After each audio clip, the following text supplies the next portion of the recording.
সবাইকে পবিত্র ঈদুল আজহার শুভেচ্ছা। ঈদ মোবারক, ঈদ মোবারক, ঈদ মোবারক।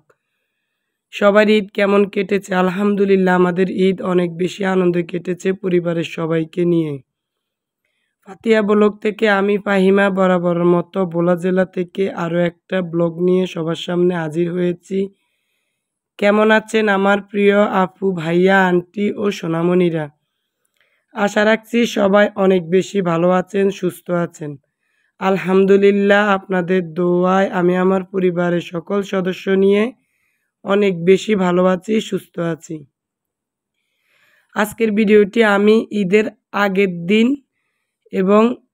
আগের দিন যেমন বিকেলবেলা এবং ঈদের দিন সারাদিন কি করেছি, আয়োজন কিভাবে ঈদ কাটালাম, তো 3 দিনের ভিডিও নিয়ে আজকের ভিডিওটা তৈরি করেছি, মানে আপলোড দিয়েছি।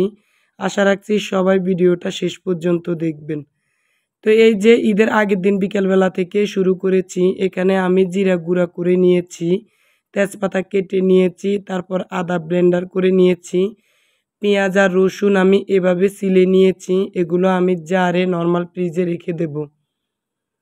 তো এখন হচ্ছে জিরাটা আমি একটা কাচের জারে নিয়ে নেব, শুকনো কাচের জারে। তো এই জিরার সাথে আমি এলাচ, দারচিনি, লবঙ্গ, তেজপাতা একসাথে ব্লেন্ডারে ব্লেন্ড করেছি। এতে করে গরম মশলার কাজটা হয়ে যাবে। আমি এভাবে কিন্তু জিরা এবং গরম মশলা একসাথে ব্লেন্ডারে ব্লেন্ড করি। আর এই যে 2টা জারে পেঁয়াজ আর রসুন রাখবো, এভাবে রাখলে দেখা গেছে ঈদের দিন সকালে ভালোভাবে ফ্রিজ থেকে নামিয়ে কুচিয়ে নেওয়া যায়। এতে করে একেবারে ফ্রেশ একটা গ্রান থাকে। আর যদি কেটে রাখা হয় তাহলে আমার কাছে তেমন একটা ভালো লাগে না, কেমন জানি বাসি হয়ে যায়। আর যারা আমার ভিডিও সব সময় দেখেন তারা তো জানেন যে আমি সব সময় হাজো জিনিস দিয়ে যে কোনো রান্না করতে অনেক বেশি পছন্দ করি। আর হচ্ছে 3 দিনের জন্য আমি আদা ব্লেন্ড করে নিয়েছি। তো এখানে মানে 4টা ভাগে আদা রেখেছি। দেখা গেছে নর্মাল মানে ফ্রিজ থেকে নামিয়ে যখন নর্মাল হবে তখন ছুরির সাহায্যে এক টুকরা তুলে নিয়ে আমি মাংসের সাথে দিতে পারবো। তো এখন হচ্ছে মানে তেজপাতাটা মানে আমার কিচেনের যে জারগুলোতে আমি সব সময় রাখি, তো সেখানে রেখে দেব। এতে করে রান্নার সময় এখান থেকে নিয়ে দিতে আমার অনেক বেশি সুবিধা হয়।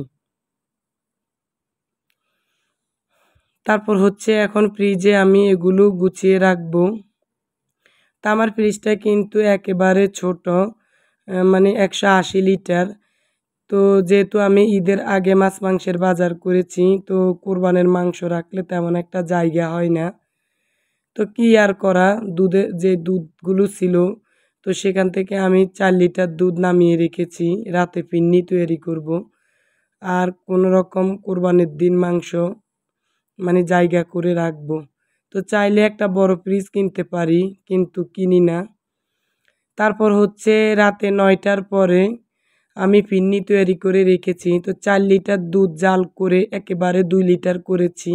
ফিরনির কালারটা দেখেন একেবারে লাল। আর হচ্ছে গুঁড়ো দুধ মিক্সড করেছি। তো কিশমিশ এবং কাজু বাদাম দিয়েছি। তা আমরা খাওয়ার পরে এই 2 বাটি এবং 1 বক্স ফিরনি হয়েছে। তো আমরা কিন্তু এভাবে আগের দিন রাতে ফিরনিটা তৈরি করে রাখি, যেহেতু খুব ভোরবেলা উঠে হাজব্যান্ড গ্রামের বাড়িতে নামাজ পড়তে যায়, তো মিষ্টি মুখ করে যায়। আর বাকিগুলো ঈদের পরের দিন করব। কি আয়োজন দেখতে থাকেন, শেয়ার করব সামনের দিকে। তা আমি এই ফিরনিগুলো নর্মাল ফ্রিজে রেখে দেব। এতে করে ঠান্ডা খেতে সকালবেলা অনেক বেশি মজা লাগে। আর মিষ্টি জাতীয় জিনিস ঠান্ডা খেতে আমার ফ্যামিলির সবাই অনেক বেশি পছন্দ করে। তারপর হচ্ছে ঈদের দিন সকালবেলা সবাইকে আরও একবার ঈদ মোবারক জানাচ্ছি। তো এখানে আমি চালের গুঁড়া দিয়ে রুটি তৈরি করব, তার জন্য মানে কাই তৈরি করে নেব। তো কিছুটা পরিমাণ পানি আমি বলক আসার পরে তুলে রেখেছি। এখন হচ্ছে আমি পরিমাণ মতো গুঁড়ি দিয়ে দিব আস্তে আস্তে, একসাথে গুঁড়ি দিতে যাবেন না, এতে করে মানে শুকনা হবে বা সুন্দর হবে না। তো সবাই কিন্তু চালের গুঁড়ার খামিরটা তৈরি করতে পারে না। তা আমি কিভাবে তৈরি করি দেখতে থাকেন, এই টিপসটা আপনাদের অনেক বেশি কাজের আসবে। তো বাকি যে পানিটুকু আমি তুলে রেখেছি সেটা এখন উপর দিয়ে দিলাম। তো খুব সুন্দরভাবে কিন্তু এটা সিদ্ধ করতে হবে, এতে করে রুটিগুলো অনেকক্ষণ পর্যন্ত সফট থাকবে আর ফুলকো হবে। তো আমি ঢাকনা দিয়ে ঢেকে দিয়েছি। উপর দিয়ে সিদ্ধ হলে মানে কাইটা যত বেশি সিদ্ধ হবে তত বেশি রুটিগুলো সফট থাকবে। তো এই তো অফ ক্যামেরায় আমি 35 পিস রুটি বেলে নিয়েছি। তো এগুলো আমাদের দুপুরের জন্য বেলে নিয়েছি। রাতে কিন্তু আমি আবার 1 কুড়ির মতো রুটি মানে 20টা রুটি বেলে নিয়েছি। তো সেটা আর ক্যামেরায় ক্যাপচার করলাম না। তো এখন হচ্ছে সকালে রুটিটা তৈরি করাই ভিডিওতে মানে ক্লিপ নিয়েছি। তো রুটিগুলো এখন ফ্রাই প্যানে আমি সেঁকে নেব। তো আমি কিন্তু 2টা ফ্রাই প্যানে রুটিগুলো সেঁকে নেব। তো কি দেখেন কত সুন্দর ফুলকো ফুলকো হয়েছে। তা আমি 3টা রুটি আপনাদের সামনে শেয়ার করব, বাকিগুলো অফ ক্যামেরায় 2টা ফ্রাই প্যানে সেঁকে নেব। তো যে বা যারা আমার ভিডিওটির সাথে পর্যন্ত আছেন কিন্তু একটা লাইক দেন নাই, প্লিজ প্লিজ আপুরা একটা লাইক দিয়ে ভিডিওটি কন্টিনিউ করবেন। আপনার একটা লাইক আমার কাছে অনেক বেশি মূল্যবান। আর যারা লাইকটা দিয়ে দিয়েছেন তাদের প্রতি রয়েছে অনেক বেশি ভালোবাসা ও আন্তরিক অভিনন্দন। তো দেখেন কত সুন্দর রুটিগুলো একেবারে ফুলকো ফুলকো হয়েছে। তো রুটি কিন্তু অনেকের লাল হয়ে যায় বা পুড়ে যায়। তো একটা টিপস কিন্তু মনে রাখবেন, সেটা হচ্ছে রুটি যখন মানে সেঁকে নেবেন তখন কিন্তু একটা মানে পরিষ্কার শুকনো ন্যাকড়াতে গুঁড়িটা মুছে নেবেন এর মানে রুটি থেকে, রুটির গা থেকে। তখন দেখবেন রুটিগুলো একেবারে মানে পুড়ে যাবে না, সাদা সাদা থাকবে। আর এখন হচ্ছে আমি পেঁয়াজ আর রসুন নামিয়ে নেব, এগুলো কেটে রাখবো কোরবানের মাংস আসার আগে। আর হচ্ছে আম কেটে রাখবো, তারপর ফিরনিটাও আমি নামিয়ে নেব। আর ঘি নামিয়ে নিয়েছি, জর্দা পোলাও করব। তো এই যে পরিমাণ মতো ফুটন্ত গরম পানিতে আমি জর্দার রঙটা দিয়ে দিলাম, আর 2টা এলাচ দারচিনি লবঙ্গ দিয়ে দিয়েছি। তো পুরো ডিটেলসে কিন্তু জর্দা পোলাওটা করা শেয়ার করতে পারলাম না, কারণ ভিডিও অনেক বেশি লং হয়ে যাবে, যেহেতু ঈদের দিন সবার অনেক বেশি কাজ থাকে। তো ডিটেলসে একটু একটু শেয়ার করলাম। তো এই তো জর্দাটা আমি করে নিয়েছি, চাল যা নিয়েছি সেই পরিমাণে সে একটু কম চিনি দিয়েছি, আর হচ্ছে 3 টেবিল চামচ ঘি দিয়েছি। তো এখন হচ্ছে কিশমিশ এবং 2 পদের বাদাম কেটে দিয়েছি। তারপরে হচ্ছে গরম মশলা দিয়ে দিয়েছি 2-3 টুকরা করে। এখন খুব সুন্দর একটা ফ্লেভারের জন্য আর টেস্ট আসার জন্য 2 টেবিল চামচ গুঁড়ো দুধ দিয়ে দিয়েছি। তো নেড়ে চেড়ে ভালো করে আমি আবারও কিন্তু গুঁড়ো দুধ মিক্সড করব। তো গুঁড়ো দুধ এবং ঘি দেওয়ার কারণে খুব সুন্দর একটা শাহি শাহি ফ্লেভার আসে। তো খুব বেশি সুন্দর হয়েছে, কালারটা অসাধারণ এসেছে। তো যারা ফার্স্ট টাইম আমার চ্যানেলে ভিজিট করছেন, যদি আমার এই ধরনের লাইফস্টাইল ব্লগ ও অর্গানাইজিং ভিডিও এবং রেসিপি আপনাদের ভালো লাগে তাহলে প্লিজ প্লিজ চ্যানেলটা সাবস্ক্রাইব করে পাশে থাকবেন।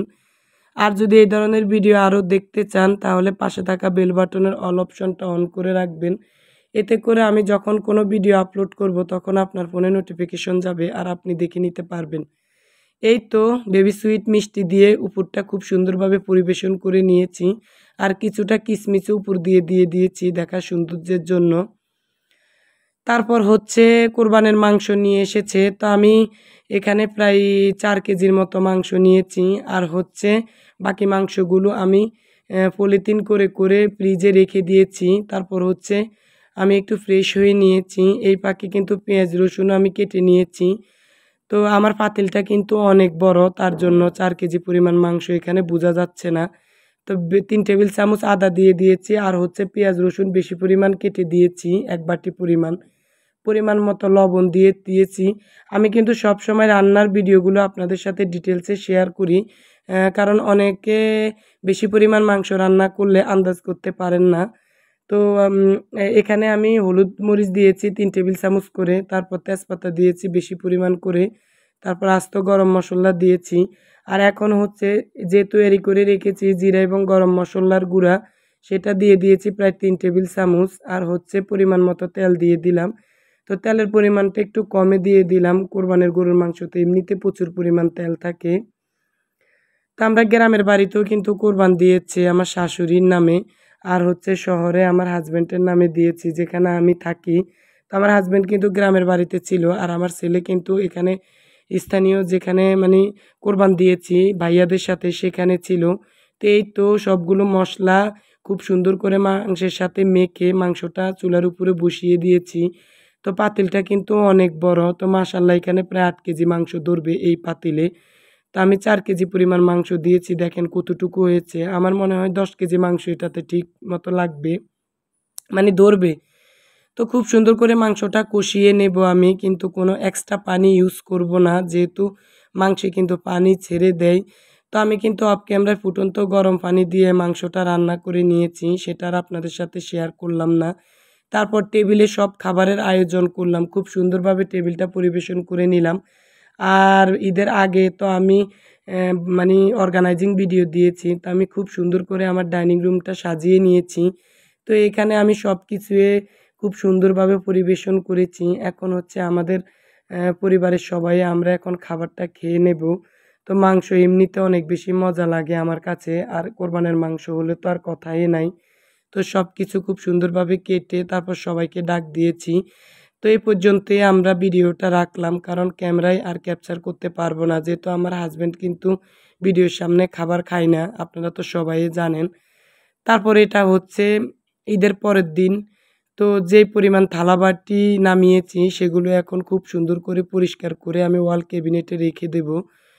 পুরো ডাইনিং টেবিলের উপরে স্তূপ জমা হয়ে আছে, দেখা গেছে আমার বাচ্চা ছোট, হয়তো একটা কিছু নিতে গেলে ভেঙে যাবে। তো মাশাল্লাহ আমার 2টা বাচ্চা অনেক বেশি ভালো, ওরা আমার বাসা কখনোই নোংরা করে না। ওই যে আমি ছোটোবেলা থেকে যেমন শিখিয়েছি ওরা কিন্তু ঠিক তেমনই আমাকে ফলো করে।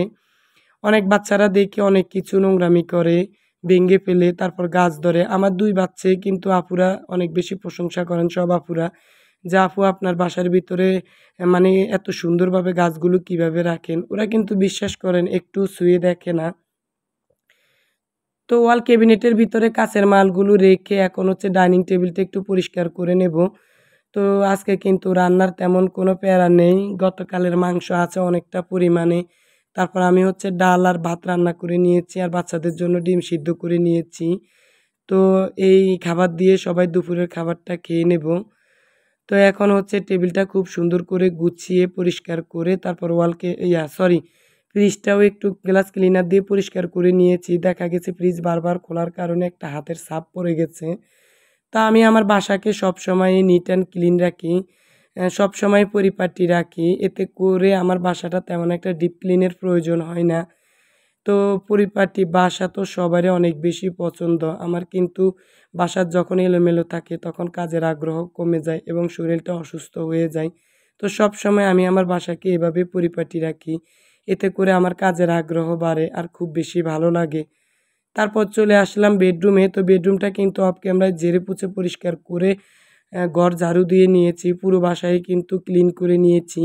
এখন হচ্ছে কুশন এবং বালিশগুলো সাজিয়ে নেব। তো এই তো, আর কি বলবো। তারপর হচ্ছে পাতাবাহার গাছটা কিন্তু বাসার ভিতরে রেখেছি, তো এটা আজকে কিন্তু ব্যালকনিতে রাখবো। এগুলো কিন্তু আউটডোর প্লান্ট। আর এই যে রাগ, তো রাগটা একটু বাইরে থেকে মানে ঝেড়ে পুছে তারপর এখানে রেখেছি।